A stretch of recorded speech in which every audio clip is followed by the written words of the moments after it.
ನಾ ಕೈ ಬಿಡೆನು, ನಾ ಕೈ ಬಿಡೆನು. ಆ ಮಾತು ಹೇಳಿದನಲ್ಲ, ತಾ ಹೇಳಿದನಲ್ಲವೇ.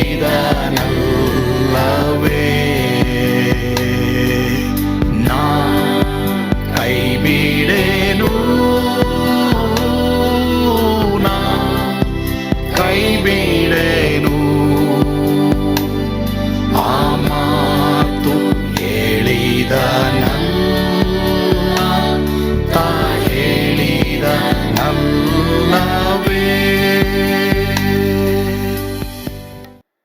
ಕರ್ತನ ಪರಿಶುದ್ಧ ನಾಮಕ್ಕೆ ಸ್ತೋತ್ರವಾಗಲಿ. ಏಸು ಕೈಬಿಡನು ದೈವಿಕ ಸಂದೇಶಕ್ಕೆ ನಿಮ್ಮೆಲ್ಲರನ್ನ ಸ್ವಾಗತಿಸ್ತೇನೆ. ಈ ದಿನ ಧ್ಯಾನಕ್ಕಾಗಿ ಆರಿಸಿಕೊಂಡಿರುವಂತ ಸತ್ಯವೇದ ಭಾಗ ರೋಮರಿಗೆ ಬರೆದ ಪತ್ರಿಕೆ 12ನೇ ಅಧ್ಯಾಯ 12ನೇ ವಚನ.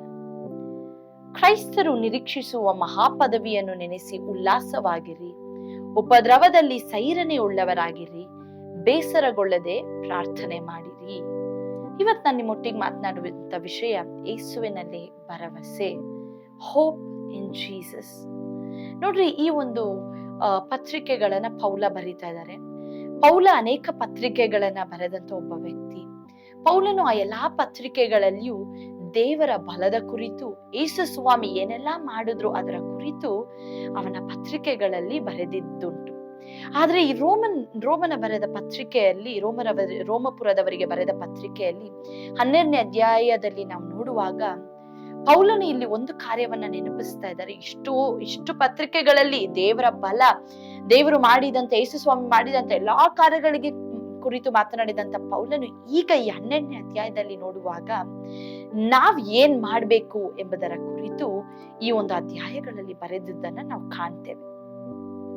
ಈ ಅಧ್ಯಾಯದಲ್ಲಿ ನಾವು ನೋಡುವಾಗ ದೇವರು ನಮ್ಗೆ ಮಾಡಿರುವಂತ ಕಾರ್ಯಗಳನ್ನ ನೆನೆಸುವುದರ ಮೂಲಕ ನಾವು ಏನೋ ಒಂದು ಕಾರ್ಯವನ್ನ ಗಳಿಸಬಹುದು ಎಂಬುದಾಗಿ ಅಲ್ಲ, ಆದ್ರೆ ಯೇಸು ಸ್ವಾಮಿ ನಮ್ಮ ಜೀವಿತಗಳಲ್ಲಿ ಏನೆಲ್ಲಾ ಮಾಡಿದಾರೋ ಅದಕ್ಕೆ ಕೃತಜ್ಞತೆ ಉಳ್ಳವರಾಗಿ ಅವ್ರಿಗೋಸ್ಕರ ನಾವ್ ಏನ್ ಮಾಡ್ಬೇಕು ಎಂಬುದನ್ನ ಈ ಒಂದು ಅಧ್ಯಾಯದಲ್ಲಿ ಬರೆದಿರುವುದನ್ನ ನಾವು ಕಾಣ್ತೇವೆ. ಇಲ್ಲಿ ನಾವು ನೋಡ್ಬೇಕಾದ್ರೆ ಪೌಲನು ಈ ವಚನದಲ್ಲಿ 3 ಭಾಗವಾಗಿ ಇಲ್ಲಿ ಕ್ರಿಸ್ತನಲ್ಲಿರುವಂತಹ ನಿರೀಕ್ಷೆಯನ್ನ, ಯೇಸುವಿನಲ್ಲಿರುವಂತಹ ನಿರೀಕ್ಷೆಯನ್ನ ವಿಂಗಡಿಸುವವರಾಗಿದ್ದಾರೆ. ಅದೇನೆಂಬುದಾಗಿ ನಾವು ನೋಡೋಣವಾ? ಮೊದಲನೇದಾಗಿ ಈ 12ನೇ ವಚನವನ್ನ 3 ಭಾಗಗಳಾಗಿ ವಿಂಗಡಿಸುವಾಗ ಅದರಲ್ಲಿ 3 ಭಾಗ ಕ್ರೈಸ್ತರು ನಿರೀಕ್ಷಿಸುವ ಮಹಾಪದವಿಯನ್ನು ನೆನೆಸಿ ಉಲ್ಲಾಸವಾಗಿರಿ, ಉಪದ್ರವದಲ್ಲಿ, ಎರಡನೇದು ಉಪದ್ರವದಲ್ಲಿ ಸೈರಣೆ ಉಳ್ಳವರಾಗಿರಿ, ಮೂರನೇದಾಗಿ ಬೇಸರಗೊಳ್ಳದೆ ಪ್ರಾರ್ಥನೆ ಮಾಡಿರಿ ಎಂಬುದಾಗಿ ವಿಂಗಡಿಸುವವನಾಗಿದ್ದಾನೆ. ಮೊದಲನೇದಾಗಿ ನಾವು ನೋಡಿದ ಹಾಗೆ ಕ್ರೈಸ್ತರು ನಿರೀಕ್ಷಿಸುವ ಮಹಾಪದವಿಯನ್ನು ನೆನೆಸಿ ಉಲ್ಲಾಸವಾಗಿರಿ. ಉಲ್ಲಾಸ, ಜಾಯ್, ಸಂತೋಷ ಎಂಬುದನ್ನ ಸೂಚಿಸ್ತದೆ. ಪ್ರತಿಯೊಬ್ಬ ಕ್ರೈಸ್ತನಿಗೂ ಯೇಸುವಿನಲ್ಲಿದ್ದಂತ ಆ ಒಂದು ಆಟ್ರಿಬ್ಯೂಟ್, ಆ ಒಂದು ಕಾರ್ಯ, ವಿಶೇಷವಾದ ಪವಿತ್ರಾತ್ಮನ ಫಲಗಳಲ್ಲಿ ನಾವು ನೋಡ್ಬೇಕಾದ್ರೆ ಸಂತೋಷ, ಉಲ್ಲಾಸ ಅನ್ನೋದು ಅಡಕವಾಗಿದೆ. ಕ್ರಿಸ್ತನನ್ನ ನಂಬಿದಂತ ಒಂದೊಂದು ದೇವ ಮಕ್ಕಳಿಗೂ ಈ ಉಲ್ಲಾಸ ಅನ್ನೋದು ಅದು ನೆಲೆಗೊಂಡಿರುವಂತದ್ದಾಗಿದೆ. ಈ ಒಂದು ಉಲ್ಲಾಸ ಬರೀ ನಮ್ಮ ಸನ್ನಿವೇಶಗಳ ಮೇಲೆ ಆಧಾರಗೊಂಡಿರುವಂತ ಉಲ್ಲಾಸ ಅಲ್ಲ, ಆದ್ರೆ ಯೇಸು ಸ್ವಾಮಿಯಲ್ಲಿ ನಮ್ಮ ಉಲ್ಲಾಸ ಯಾವಾಗಲೂ ಅದು ಅಡಕವಾಗಿದೆ, ಯಾವಾಗಲೂ ನೆಲೆಗೊಂಡಿರುವಂತದ್ದಾಗಿದೆ. ನಮ್ಮ ಸನ್ನಿವೇಶಗಳು ಎಂಥವುಗಳಾಗಿರ್ಬಹುದು, ಆದ್ರೂ ಸಹ ನಮ್ಮಲ್ಲಿ ಏನೋ ಒಂದು ಉಲ್ಲಾಸ, ಏನೋ ಒಂದು ಸಂತೋಷ ಯೇಸು ಸ್ವಾಮಿ ಮಾಡಿ ಮುಗಿಸಿದಂತ ಆ ಕಾರ್ಯದಿಂದ ನಮ್ಮಲ್ಲಿ ಈ ಉಲ್ಲಾಸ ನೆಲೆಗೊಂಡಿರುವಂತದ್ದಾಗಿದೆ. ಹಾಗಾದ್ರೆ ಈ ಉಲ್ಲಾಸ ಯಾವುದ್ರಲ್ಲಿ ಅಡಕವಾಗಿದೆ ಎಂಬುದಾಗಿ ನಾವು ನೋಡುವಾಗ ಅದೇ ವಚನದಲ್ಲಿ ಕ್ರೈಸ್ತರು ನಿರೀಕ್ಷಿಸುವ ಮಹಾಪದವಿಯನ್ನು ನೆನೆಸಿ ಉಲ್ಲಾಸವಾಗಿರಿ. ನಮ್ಗಿರುವಂತ ಮಹಾಪದವಿಯನ್ನ ನೆನೆಸಿ, ಅಂದ್ರೆ ಕ್ರಿಸ್ತನಲ್ಲಿರುವಂತ ನಿರೀಕ್ಷೆಯನ್ನ ನೆನೆಸಿ ನಾವು ಉಲ್ಲಾಸವಾಗಿರೋದು ಎಂಬುದಾಗಿ ನಾವು ನೋಡ್ತೇವೆ. ಈ ಜಾಯ್ ಎಲ್ಲಿ ಅಡಕವಾಗಿದೆ? ಹೋಪ್ ಇನ್ ಜೀಸಸ್. ಕ್ರಿಸ್ತನಲ್ಲಿ ನಮಗಿರುವಂತ ನಿರೀಕ್ಷೆಯಲ್ಲೇ ಈ ಉಲ್ಲಾಸ ನಮಗೆ ಅಡಕವಾಗಿದೆ ಎಂಬುದಾಗಿ ನಾವು ನೋಡ್ತೇವೆ. ಹೇಗೆ ಉಲ್ಲಾಸ ಪಡೆದುಕೊಳ್ಬಹುದು? ಯಾವಾಗ ನಮ್ಮ ಜೀವಿತದಲ್ಲಿ ನಮ್ಮ ನಿರೀಕ್ಷೆಯನ್ನ ಯೇಸುವಿನ ಒಬ್ಬನೇ ರಕ್ಷಕನಾದ ಯೇಸುವಿನ ಮೇಲೆ ನಾವು ನಿರೀಕ್ಷೆಯನ್ನು ಇಡ್ತೇವೋ, ಆವಾಗ ನಾವು ನಮ್ಮ ಸನ್ನಿವೇಶಗಳು ಎಂಥವುಗಳಾಗಿದ್ರೂ ಸಹ ಒಂದು ಉಲ್ಲಾಸ, ಒಂದು ಸಂತೋಷ ನಮ್ಮ ಜೀವಿತದಲ್ಲಿ ನೆಲೆಗೊಂಡಿರುವಂತದ್ದಾಗಿದೆ. ಎರಡನೇದಾಗಿ ನಾವು ನೋಡುವಾಗ ಉಪದ್ರವದಲ್ಲಿ ಸೈರಣೆ ಉಳ್ಳವರಾಗಿರಿ. ಬಿ ಪೇಷಂಟ್ ಇನ್ ಅಫ್ಲಿಕ್ಷನ್ ಎಂಬುದಾಗಿ ನಾವು ನೋಡ್ತೇವೆ. ನಮ್ಗೆ ಯಾರಿಗೂ ಇದು ಇಷ್ಟ ಇಲ್ಲ ಅಲ್ವಾ?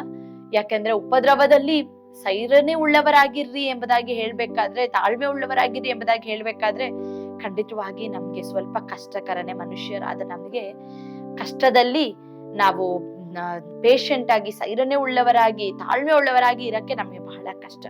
ನಾವ್ ಇಷ್ಟಪಡದೇ ಇರುವಂತ ಒಂದು ಕಾರ್ಯ. ಆದ್ರೆ ಯೇಸುಸ್ವಾಮಿ ಇಲ್ಲಿ ಹೇಳ್ತಾರೆ, ನಾನು ಈ ಲೋಕವನ್ನ ಜಯಿಸಿದ್ದೇನೆ ಎಂಬುದಾಗಿ. ಈ ಲೋಕವನ್ನ ಜಯಿಸಿದ್ದೇನೆ ಎಂಬುದಾಗಿ. ಕ್ರೈಸ್ತರು ಯಾವಾಗ್ಲೂ ಸಮಸ್ಯೆಗಳನ್ನ, ಸನ್ನಿವೇಶಗಳನ್ನ, ಪರಿಸ್ಥಿತಿಗಳನ್ನ, ನೋವುಗಳನ್ನ ನೋಡಿ ಅವರು ಹೆದರ್ಬೇಕಾಗಿಲ್ಲ. ಅವ್ರು ಅದನ್ನ ನೋಡಿ ಓಡಿ ಹೋಗ್ಬೇಕಾದಂತಿಲ್ಲ. ಯಾಕೆಂದ್ರೆ ನಾವು ಯಾರನ್ನ ಹಿಂಬಾಲಿಸ್ತಾ ಇದ್ದೇವೋ ಆ ಯೇಸು ನಮಗಿಂತ ಇನ್ನು ಅನೇಕ ಉಪದ್ರವಗಳನ್ನ, ಅನೇಕ ನೋವುಗಳನ್ನ ಅವ್ರು ತಿಂದ್ರು, ಅವ್ರು ಅನುಭವಿಸಿದ್ರು. ಆದ್ರೂ ಸಹ ಅದನ್ನ ಅವರು ಜಯಿಸಿ ಅವ್ರು ಬಂದಿದ್ದಾರೆ. ಅವರು ಜಯದ ಕರ್ತನಾಗಿದ್ದಾರೆ. ಅವರ ಮಕ್ಕಳಾದ ನಾವು ಸಹ ಈ ಉಪದ್ರವಗಳಲ್ಲಿ ಸೈರಣೆ ಉಳ್ಳವರಾಗಿದ್ದರೆ ನಾವು ಜಯಿಸುವಂತ ಒಂದು ಜೀವಿತದಲ್ಲಿ ಕಾಲಿಡ್ತೇವೆ ಪ್ರಿಯರೇ. ಆದ್ರಿಂದ ನಾವು ಆರಾಧಿಸುವಂತ ರಕ್ಷಕನಾದ ಯೇಸು ಈ ಲೋಕದಲ್ಲಿ ಇರ್ಬೇಕಾದ್ರೆ ಅವ್ರು ಅನೇಕ ಉಪದ್ರವಗಳನ್ನ ಅನುಭವಿಸಿದ್ರು. ಆದ್ರೂ ಅವ್ರು ತಾಳ್ಮೆಯಿಂದ ಇದ್ರು, ಸೈರಣೆ ಉಳ್ಳವರಾಗಿದ್ರು. ಅವರೇ ಅನುಭವಿಸಿರ್ಬೇಕಾದ್ರೆ ಇವತ್ತು ನೀವ್ ಅನುಭವಿಸ್ತಾ ಇರುವಂತ ಈ ಕಷ್ಟಗಳು, ಈ ಕಣ್ಣೀರಿನ ಉಪದ್ರವಗಳ ಮಧ್ಯದಲ್ಲಿ ತಾಳ್ಮೆಯಿಂದಿರ್ರಿ. ಯಾಕಂದ್ರೆ ಯೇಸು ಹೇಳಿದ್ದಾರೆ, ನಾನು ಲೋಕವನ್ನ ಜಯಿಸಿದ್ದೇನೆ ಎಂಬುದಾಗಿ. ಆದ್ರೆ ನಾವ್ ಯಾರಿಂದ ಈ ಉಪದ್ರವವನ್ನ ಸಹಿಸ್ಕೊಳ್ಬಹುದು ಎಂಬುದಾಗಿ ನೋಡ್ಬೇಕಾದ್ರೆ ನಾವು ಯೇಸುವನ್ನೇ ದೃಷ್ಟಿಸಿ ನೋಡುವಾಗ ಖಂಡಿತವಾಗಿ ಈ ಉಪದ್ರವಗಳು ಯೇಸುಸ್ವಾಮಿ ಸಹಿಸ್ಕೊಂಡಿದ್ರೆ ನಾನು ಸಹಿಸ್ಕೊಳ್ತೇನೆ ಎಂಬಂತ ಒಂದು ನಂಬಿಕೆ, ಒಂದು ತಾಳ್ಮೆ ನಮ್ಮಲ್ಲಿ ಇನ್ನೂ ಅಧಿಕವಾಗಿ ಬರೋದುಂಟು. ಯೋಹಾನ 16:33 ನಾವು ನೋಡುವಾಗ ಯೇಸುಸ್ವಾಮಿ ನಮ್ಗೊಂದು ವಾಗ್ದಾನವನ್ನ ಕೊಡ್ತಾ ಇದ್ದಾರೆ. ಹೌದು, ಈ ಲೋಕದಲ್ಲಿ ನಿಮಗೆ ಉಪದ್ರವಗಳು ಬರ್ತದೆ, ಆದ್ರೆ ನೀವು ಧೈರ್ಯವನ್ನ ತೆಗೆದುಕೊಳ್ರಿ, ಯಾಕಂದ್ರೆ ನಾನು ಅವುಗಳನ್ನ ಜಯಿಸಿದ್ದೇನೆ ಎಂಬುದಾಗಿ ದೇವ್ರು ವಾಗ್ದಾನ ಮಾಡ್ತಾ ಇದ್ದಾರೆ. ಆದ್ರಿಂದ ದೇವ್ರು ಜಯಿಸಿರ್ಬೇಕಾದ್ರೆ ನಾವು ಸಹ ನಮ್ಮ ಜೀವಿತದ ಉಪದ್ರವಗಳಲ್ಲಿ ಸೈರಣೆ ಉಳ್ಳವರಾಗಿರೋದಕ್ಕೆ ತೀರ್ಮಾನ ಮಾಡುವಾಗ ನಾವು ಸಹ ಯೇಸುವಿನ ಬಲದಿಂದ ಅದನ್ನ ಜಯಿಸುವವರಾಗಿದ್ದೇವೆ. ಮೂರನೇದಾಗಿ ನಾವು ನೋಡುವಾಗ ಈ ಒಂದು ವಚನದ ಭಾಗದಲ್ಲಿ ಬೇಸರಗೊಳ್ಳದೆ ಪ್ರಾರ್ಥನೆ ಮಾಡಿರಿ ಎಂಬುದಾಗಿ ಹೇಳ್ತಾರೆ. ನೋಡ್ರಿ, ನಾವ್ ಯಾವಾಗ ಈ ಕ್ರಿಸ್ತನಲ್ಲಿರುವಂತ ನಿರೀಕ್ಷೆ ಉಪದ್ರವದಲ್ಲಿ ಸೈರಣೆ ಉಳ್ಳವರಾಗಿರ್ತೀವೋ ಆಗ ಅದು ಇನ್ನೊಂದು ಹಂತಕ್ಕೆ ಹೋಗುವಂತದ್ದಾಗಿದೆ. ಬೇಸರಗೊಳ್ಳದೆ ಪ್ರಾರ್ಥನೆ ಮಾಡಿರಿ ಎಂಬುದಾಗಿ.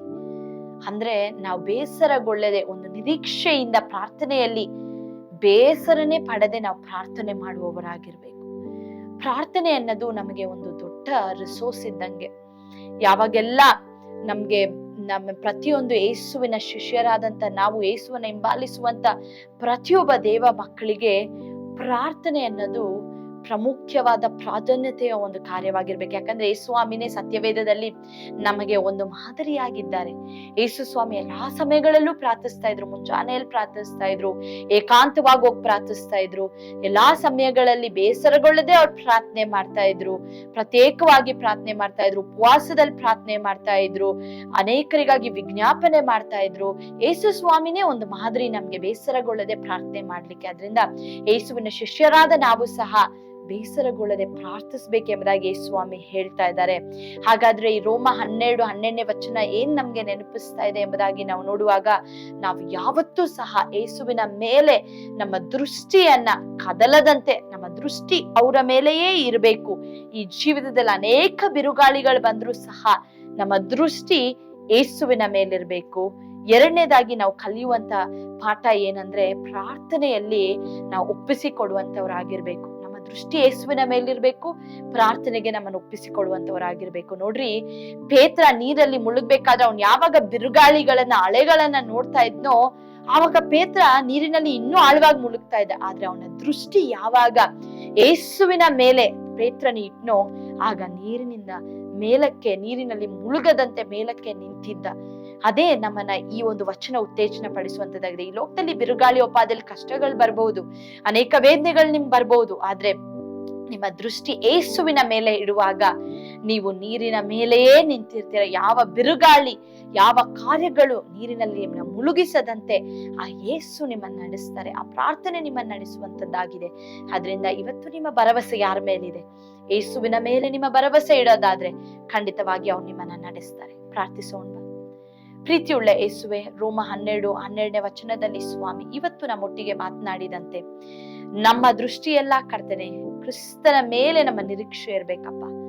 ಉಪದ್ರವದಲ್ಲಿ ನಾವು ಸೈರನೆ ಉಳ್ಳವರಾಗಿರ್ಬೇಕು, ಬೇಸರಗೊಳ್ಳದೆ ಪ್ರಾರ್ಥನೆ ಮಾಡ್ಬೇಕಪ್ಪ.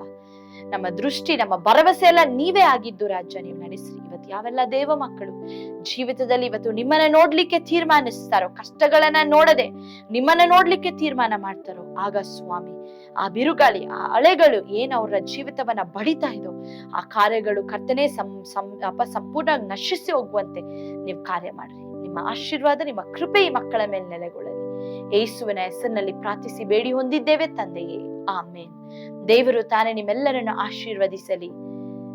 ಸ್ವರ್ಗದ ಆನಂದ ನಿಮ್ಮೆಲ್ಲರ ಜೀವಿತದಲ್ಲಿ ತುಂಬಿ ನೆಲೆಸಲಿ. ಆಮೇನ್.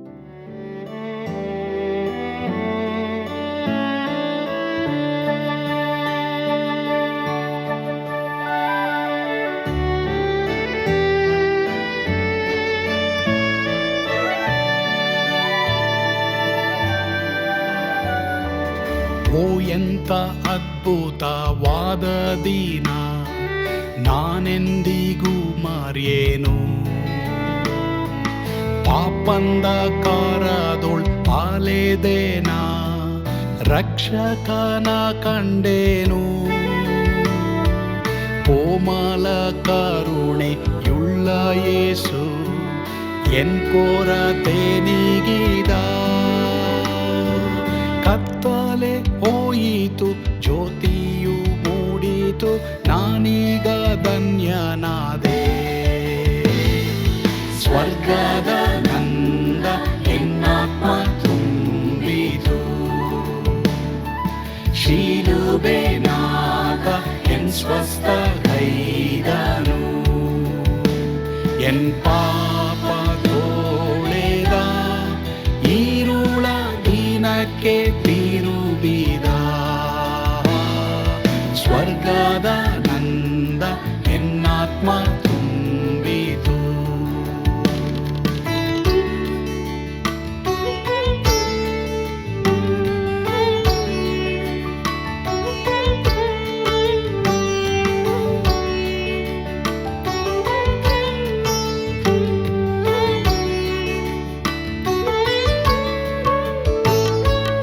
ಆತ್ಮನ ನೂತನ ಜನ್ಮದಿಂದ ದೇವಪುತ್ರನಾದೇನು.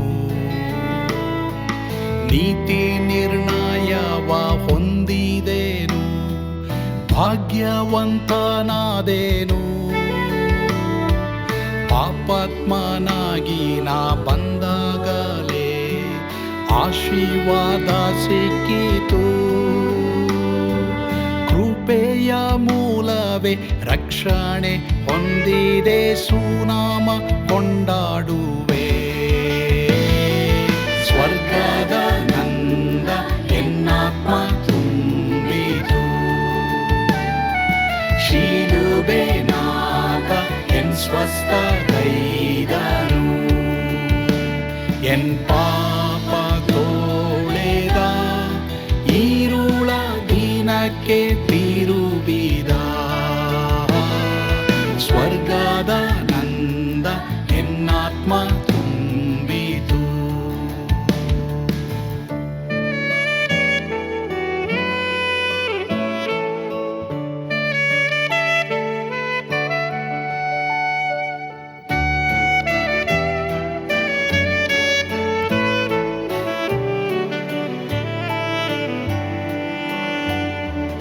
ಅನಂತ ನಿರೀಕ್ಷೆ ಏನಾಗಿದೆ, ಕಾಲವು ತೀರಲಾಗಿ.